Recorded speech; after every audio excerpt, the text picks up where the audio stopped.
Okay, so this is not the best quality. I'm using the integrated laptop camera.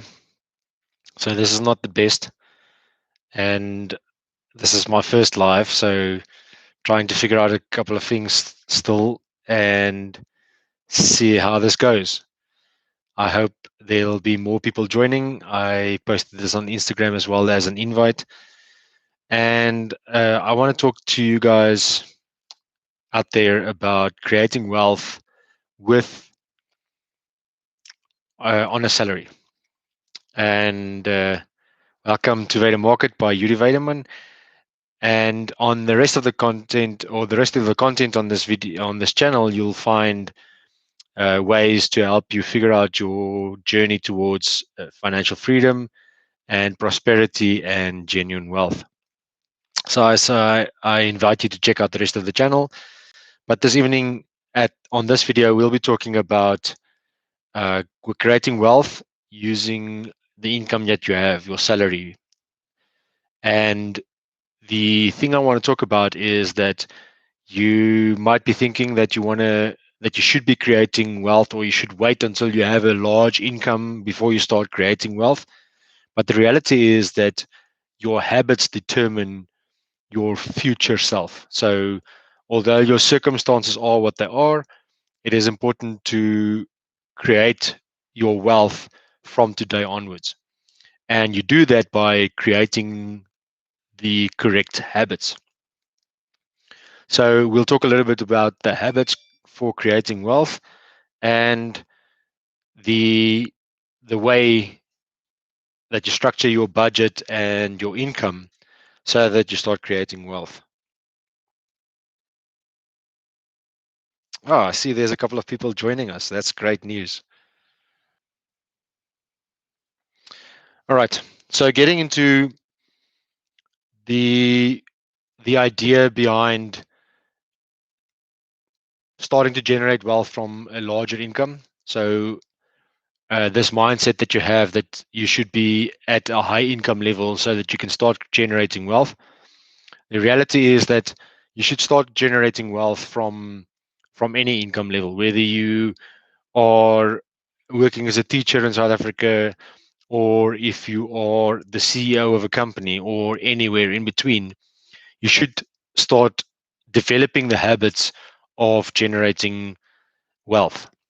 And the way you do that is by automating good behavior, setting up your budget, and then having the income that you get go into the various buckets that you have. So the buckets include your necessities, so your daily costs, your monthly living costs, food, shelter, internet, all the basic things, transport, and so on. And that should be somewhere between 50 to 60% of your income should go towards your necessities. And this is not me being clever or anything. This is based on information that I've gathered from other people that are much wealthier or much better off in terms of money than I am. And the idea is that you generate wealth that way. Let me just see if I can get the live chat up here again. Anyways, for the two family members that are on here watching this video, thanks for joining us. So like I was saying, generating wealth from generating or developing the habits of generating wealth needs to be done at any income level. And the habits you need to develop is to keep to your budget, but your budget, you should set your budget to begin with. And just looking at my notes here, the other thing I want to mention is that most people think that money has one job, and that is to spend money. So you earn income, whether it's by having your own business or by working for a boss and earning a salary, or being self-employed as a professional, or having contracts at different companies. The job, the most people think that money has one job, and that is to spend money. But if you start learning about money and the money flow, you understand that money actually has two jobs. It's to spend money and to save money. Money needs to be spent, but it also needs to be saved. Once you start gathering some wisdom in terms of money, then you start realizing that money has three jobs. It's to spend money, the other job is to save money, and the third job money has is to invest. So that's where you start having money work for you. And that is where the real magic starts happening. But, and this is something that I've learned again from people much more affluent than I am, is that money actually has four jobs. It is to be spent, it is to be saved, it is to be invested, and it is to be donated. So money is just a tool, right? Money needs to be doing something in your life, obviously, because you're working hard to get that money, but it also needs to be doing something in the community around you. Otherwise, what's the point of having all the surplus or the wealth in the world, but it's not affecting the world around you to make the world a better place? And so it is important to donate some of your income as well. Now, it is important to keep your money system, your money management system simple, and make it easy for you to follow your money system. So, like I was saying earlier, your necessities, your daily um, costs, living costs of housing, transport, and food should be between 50 and 60% of your income. Now, obviously, if you are spending 80 to 90% of your income, or even 100% of your income on a monthly basis, you get to the end of the month and you realize, oh snap, where did all my money go? Or you struggle to keep to your budget, then obviously you have to make some adjustments. So it is important to have a goal to work towards, and the first thing is to cut your living expenses, your necessities, down to less than 60% of the income that come in. And this counts to for all income, not just uh, your main income. If you have more than one income, which is great, where you should be, but all income should be split up in the same way. So the first thing is necessities, 50 to 60%. Let's work on 60%, or no, rather, let's work on 50%. 50% of your income should go towards your necessities. The second thing I should be going to is saving towards your emergency fund. So let's say 10% of every rand or dollar or whatever income you earn, 50% goes towards your necessities. The next 16% goes towards saving for your emergency fund. That's money you don't touch. That's money you keep one side for real emergencies like a medical emergency, or something that breaks in the house, or something that's really affecting your day-to-day life, and it's a life and death situation. The next 10%, or the next bucket you should be putting money into, is your for investment. So 10% of every rand that come into your account needs to be put aside for investment, and that is where you do your investments with. Whether you know what that investment is or not, you should be putting money aside for when an investment opportunity comes up. So that's up to now 70% of your income, 50% for necessities, 10% towards an emergency fund, the next 10% towards investments, and then the next 10%, which brings us up to 80%, gives you um, a fund for learning. So developing skills, learning new knowledge, enrolling on a course, whatever the case may be. So, but learning, upping your skills so that you can learn high income skills, but also learn new knowledge on how to invest, or how to manage your money, or how to better budget, and ways to stick to your budget. So, and then the next 10% is your cash fund, or your fund account. This is where you should be putting money aside, and only stick to that 10% of your income to be spent on fun things. So if you want to go out for evening with your wife or your girlfriend or your friends, and that should be not more than 10%. But however you set up your budget, um, that's your fifth bucket. Then the sixth bucket is, like I said earlier, to donate some of your money. Donate it to a charity, donate it to the church, donate it to the school your kids go to. But that is for making the world around you a better place, so that when your kids, or if someone else's kids, grow up, to leave a legacy to the next generation, to be able to live in this world that we currently have, so that the world is a better place for them to live in, whether it's your own children or your sister or your brother's children or someone else's children. Doesn't matter. We need to leave behind a better world than what we got it at. So that's 100% of your income. 50% goes towards your necessities. The next 10% goes towards your emergency fund.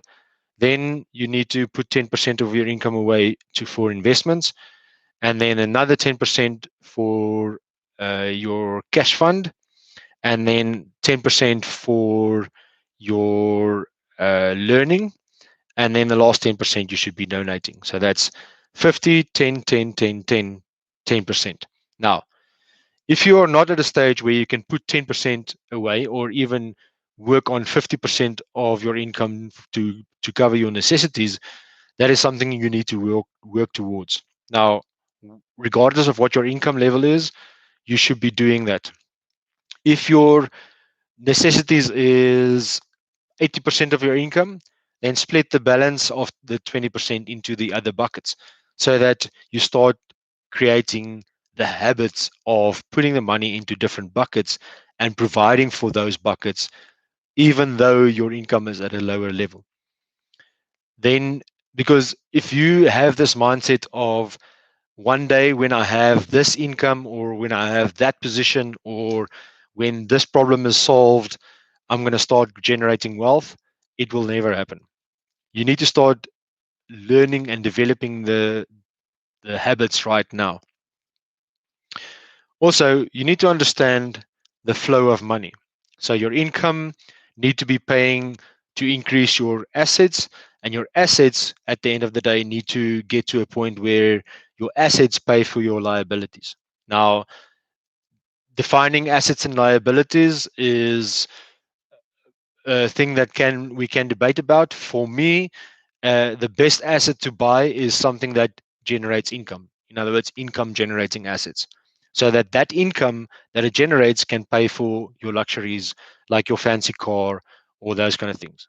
If you pay for the transport or housing or those kind of things on one income, and that you pay from that, from your main income or your salary, you need to um, cut down your costs. So your costs need to be as little as possible in the time that you build your assets. You grow your asset, whether it be property investment, whether it be equity investment on the financial markets, whether it be uh, building a business on the sideline, or generating income from another stream. That that asset needs to be grown to such a point where it generates income, so that you can buy another asset. And as your assets grow, your assets will start exceeding, or exceedingly pay for your liabilities and your living costs.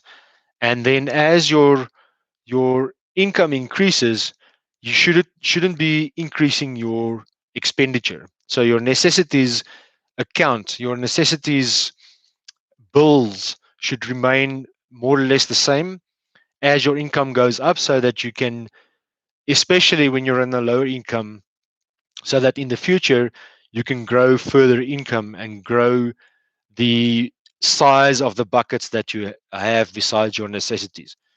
So like I was saying, if your necessities is 80 to 100% of your income, you need to cut down on some of those costs, but also you need to increase your income. And that is done by learning new skills, But for that, you're going to have money aside to pay for the courses that helps you increase your high income skills. So initially, you're going to have to cut down on some costs, whether it is getting a smaller policy, life policies, or whether it is uh, taking a little bit less out on insurance, medical aid, um, selling your car and buying a smaller, more affordable car. These are all things that you need to keep in mind so that you can reduce your costs and have surplus available from your income that you currently get to start putting money away in different buckets. And that includes, like I said earlier, your necessities is your biggest bucket. Then your emergency fund, you need to put money away for. Thirdly, you need to put money away for learning and upping your skills, both your own skills as well as the skills of your children and so on, your children's education. Then third, you need to put money away for investing so that you can grow your assets and the assets that you have available. And then you obviously have to have a cash fund. So 50% necessities, 10% emergency fund, 10% for learning, 10% for a cash fund, 10% for investing, and then the last 10% for donating and making the world around you, the community around you, the town around you, the country around you a better place to live in. That's all I wanted to share for this evening. I would have loved to have some questions here, but I've lost the chat box on this live stream, so I'm not sure how to get it back. Leave some comments below. Remember to subscribe, like this video. I'd really appreciate it. And check out the rest of the channel for more content to help you figure out your growth towards genuine wealth and prosperity. As always, be blessed. I'll see you in the next video. Cheers. Have a good evening.